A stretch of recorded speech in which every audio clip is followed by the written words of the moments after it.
I'll talk about Bellaforce Andromeda.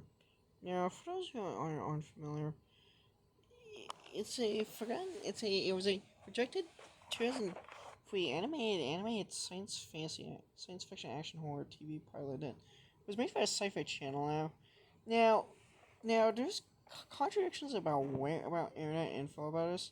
I remember actually seeing it listed on IMDb, but IMDb seems to remove any mention of it, which makes no sense.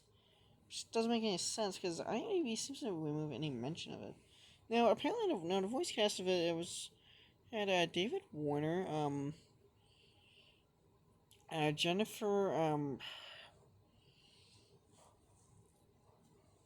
can't think of her name. The actress played Cassie Voyager, who, by the way, actually retired from acting. Who, by the way, retired from acting in the late 2000s, focused on a medical career. She actually had, and then there was also and it also had the voices of Kevin Smith voicing a character as well as Kate Mulgrew voicing a character. Now, for those who are unfamiliar, it takes place in, I believe, the 52nd.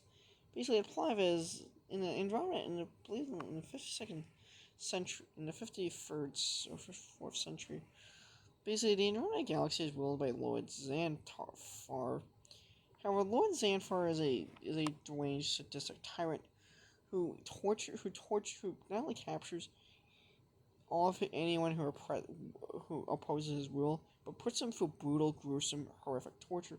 So it's actually, if you're wondering why it's listed as horror, it's actually because of that. Apparently, it was a really dark animated sci-fi animation pilot. Apparently, it was considered rejected mainly because of its dark tone. And basically, that's the storyline behind it. So, and basically, Lord Xanthar there's a group of rebel warriors who form a rebellion to become Bellaforce Andromeda. So, it's really rare, hard to find, and apparently there's no clips of it on YouTube. There's basically hardly anything that confirms its existence, but it's known to exist. But its existence is its existence has pretty much been buried, almost, as if nobody knows that it exists. So,